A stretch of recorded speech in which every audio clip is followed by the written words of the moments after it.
एक गांव में एक व्यापारी रहता था। उसने पूरे जीवन मेहनत करके खूब सारा धन कमाया था। उस व्यापारी के 3 पुत्र थे। धीरे धीरे करके समय बीतता रहा और उसके तीनों पुत्र जवान हो चुके थे। वक्त के साथ व्यापारी क्षीण अवस्था में पहुंचता जा रहा था। एक बार जब उसे लगा कि उसका अंत समय निकट आ गया है, तो उसने अपने तीनों पुत्रों को अपने पास बुलाया और कहा, मेरे प्यारे बच्चों, मुझे लगता है अब मेरा अंत समय आ गया है। मेरे बाद मेरी संपत्ति के तुम तीनों बराबर के हकदार हो। मैंने 3 बेशकीमती हीरे खरीदे थे, जिनकी कीमत मेरी सारी संपत्ति से भी अधिक है। इसलिए तुम तीनों एक एक हीरा भी रख लेना। परंतु बेटा, इन हीरों को भविष्य में बहुत अधिक धन की जरूरत पड़ने पर ही इस्तेमाल करना। तब तक के लिए इन हीरों को भूल जाना। लालच बिल्कुल भी मत लाना और मेरे बाद भी तुम तीनों भाई मिलजुल कर साथ में रहना। प्रेम पूर्वक रहते हुए मेरे इस व्यवसाय को आगे बढ़ाना। और फिर ऐसा कहते कहते बूढ़ा आदमी परलोक सिधार गया। पिता की मृत्यु के कुछ दिनों बाद ही बड़े भाई ने कहा, मेरे भाइयों, मैं चाहता हूँ कि पिताजी की अंतिम इच्छा पूरी करते हुए हम तीनों को साथ में रहकर इस व्यवसाय को आगे बढ़ाना चाहिए। क्या तुम सब मेरी इस बात से सहमत हो? तब दोनों छोटे भाई बोले, हाँ भैया, मुझे इस बात में कोई भी एतराज नहीं है, क्योंकि मिलजुल कर रहने से ही व्यापार में बरकत होती है। उसके बाद तीनों भाई सहमत होकर साथ में मिलकर व्यवसाय करने लगे। धीरे धीरे करके दिन बीतते गए। एक दिन रोज की तरह जब तीनों भाई वापस घर में आए, तो उन्होंने देखा बड़ा भाई बहुत ही उदास बैठा है। इस पर छोटे भाई रतन ने कहा, क्या बात है भाई, आप बहुत परेशान लग रहे हो। तब बड़ा भाई उदास स्वर में बोला, जिस जहाज में हमारा सामान आ रहा था, समुद्र में भयानक तूफान आ जाने के कारण हमारा सारा सामान डूब गया है और हमारे व्यापार में बहुत बड़ा घाटा आ गया है। अब हम व्यापार को आगे बढ़ाने के लिए और धन कहाँ से लाएं? बड़े भाई के मुख से यह बात सुनकर दोनों भाई चिंता में पड़ गए।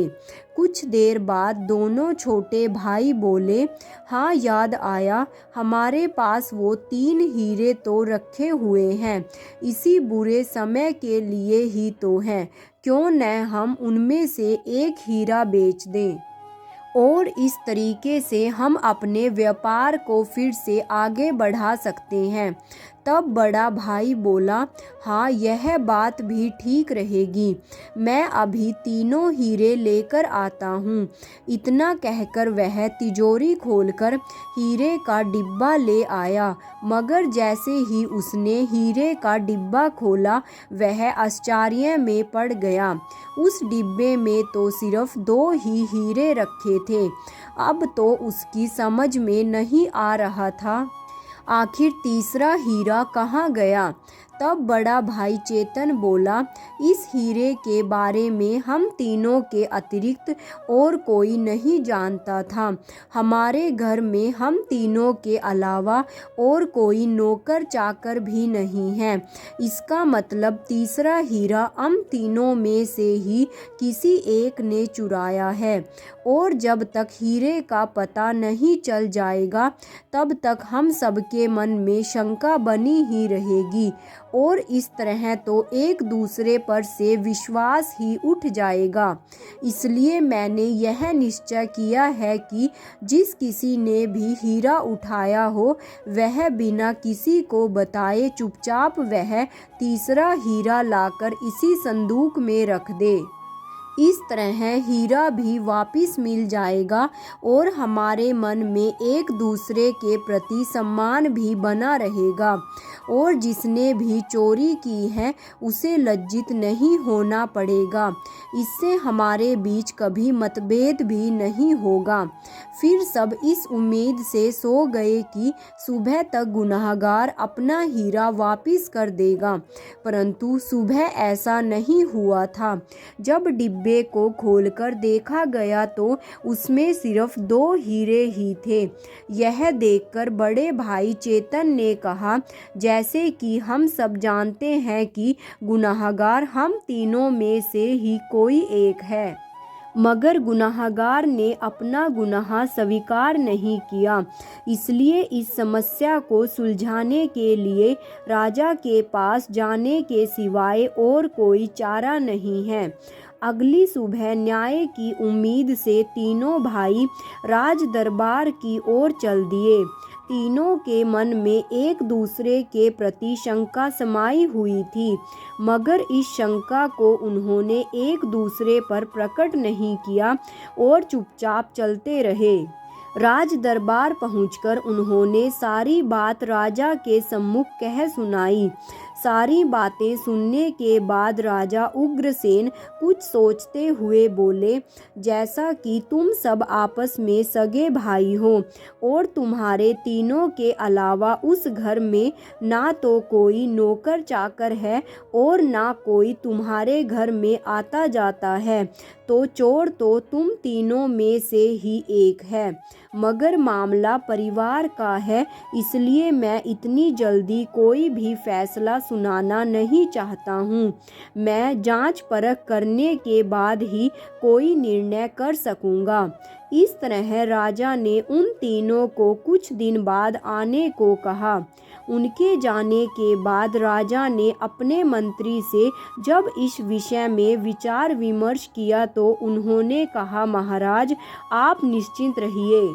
इस मामले के लिए मैं खुद इनके घर जाऊंगा और फिर पूरी बात को जांच परख करके ही आऊंगा।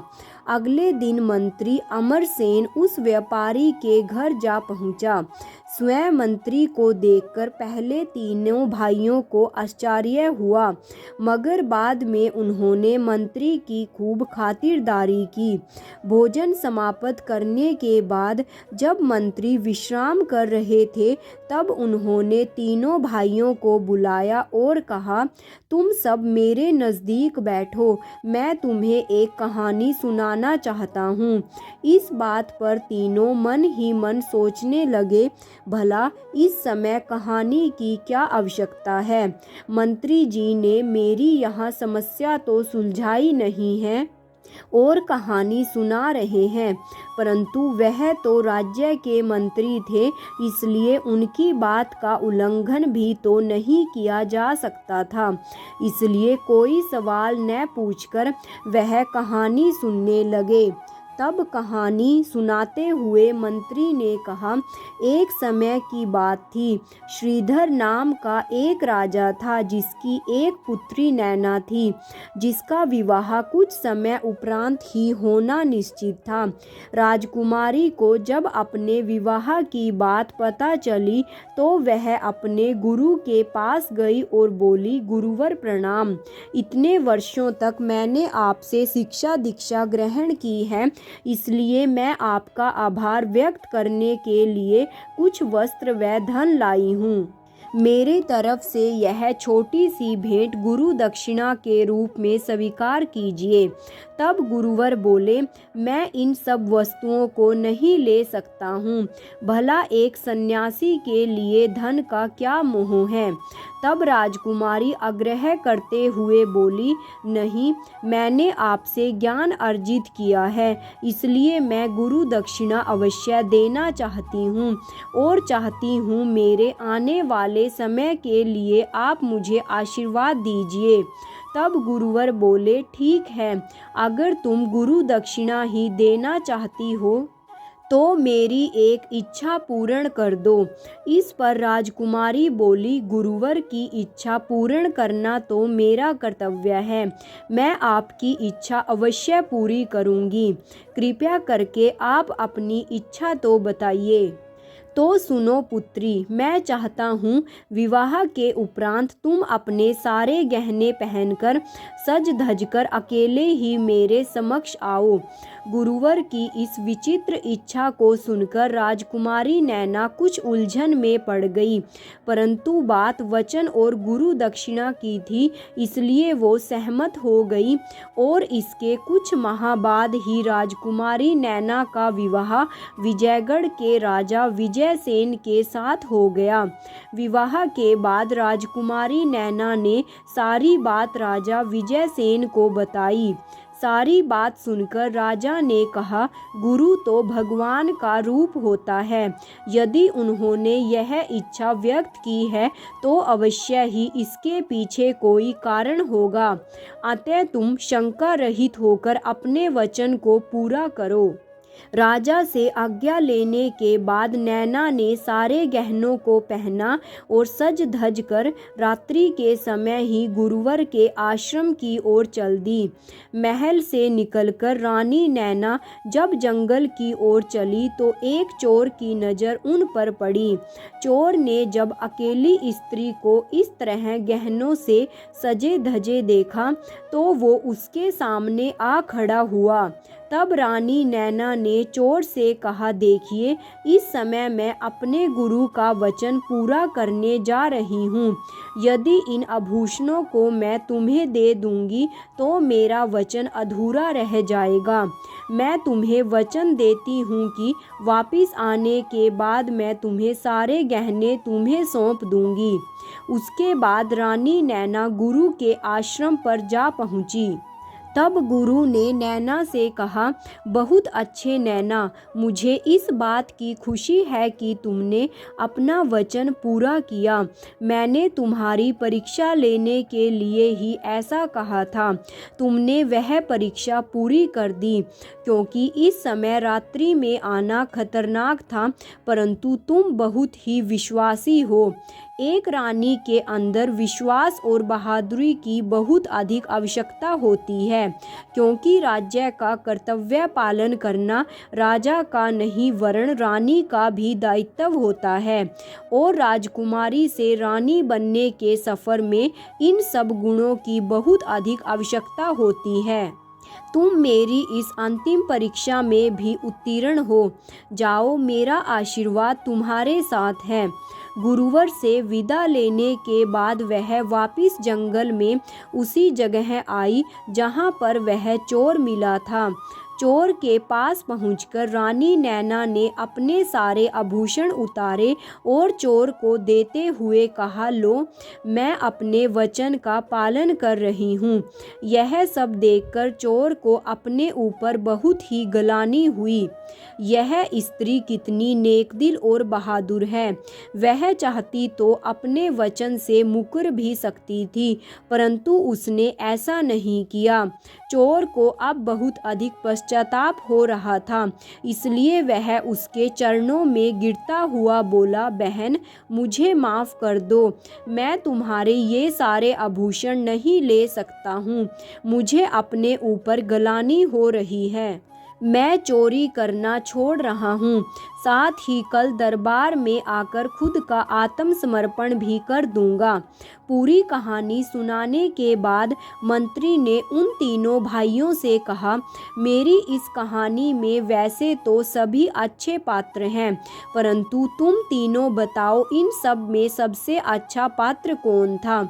उसके बाद मंत्री ने चेतन से कहा, सबसे पहले तुम बताओ, तुम्हारे हिसाब से सबसे अच्छा पात्र कौन था? तब चेतन बोला, मंत्री महोदय, मेरे हिसाब से सबसे अच्छा पात्र तो राजा विजयसेन था, जिसने अपनी पत्नी पर विश्वास करके रात्रि के समय गुरु दक्षिणा के लिए भेजा था। फिर मंत्री ने रतन से कहा, अब तुम बताओ रतन, तुम्हारी नज़र में सर्वश्रेष्ठ पात्र कौन है? तब रतन बोला, मंत्री महोदय, मेरे हिसाब से तो गुरु ही सर्वश्रेष्ठ है, क्योंकि गुरु ने राजकुमारी की परीक्षा लेने के लिए ऐसा किया था। गुरु ईश्वर का रूप होता है। वह राजकुमारी के अंदर भावी महारानी के गुणों की परख करना चाहता था। उसके बाद मंत्री ने रोहन से पूछा। तब रोहन बोला, मेरे हिसाब से इन सब में सर्वश्रेष्ठ चोर था, क्योंकि अवसर मिलने पर भी उसने उसका फ़ायदा नहीं उठाया। तब मंत्री ने आश्चर्य से कहा, इसका मतलब तुम तीनों के हिसाब से नैना में कोई भी अच्छा गुण नहीं था।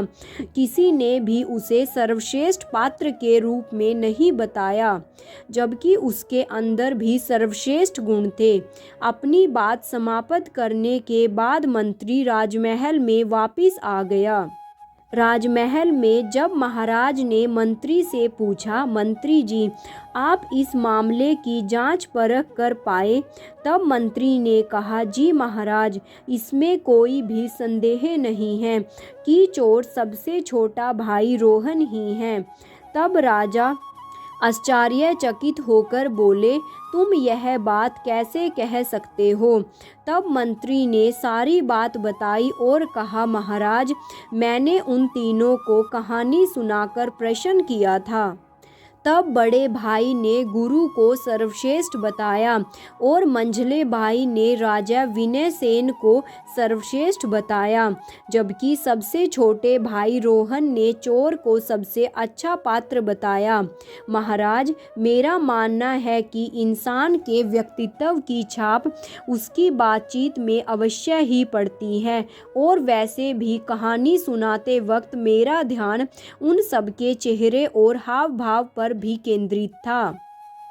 इसलिए महाराज, मैं समझ गया, रोहन ही लालची और चोर है। अगली सुबह महल में तीनों भाई बुलाए गए। तब राजा ने कहा, मैंने चोर का पता लगा लिया है। तुम तीनों भाइयों में तुम्हारा सबसे छोटा भाई रोहन ही चोर है। उसी ने ही हीरा चुराया है। इसलिए मेरे हिसाब से रोहन को अपने हिस्से का हीरा मिल चुका है, और शेष दोनों हीरा तुम दोनों भाइयों के हैं। तब रोहन गिड़गिड़ाता हुआ बोला, मुझे माफ़ कर दीजिए, मेरे मन में ही लालच घर कर गया था। मैं अपना अपराध कबूल करता हूँ। यह कहकर रोहन ने अपनी नज़रें नीचे झुका ली।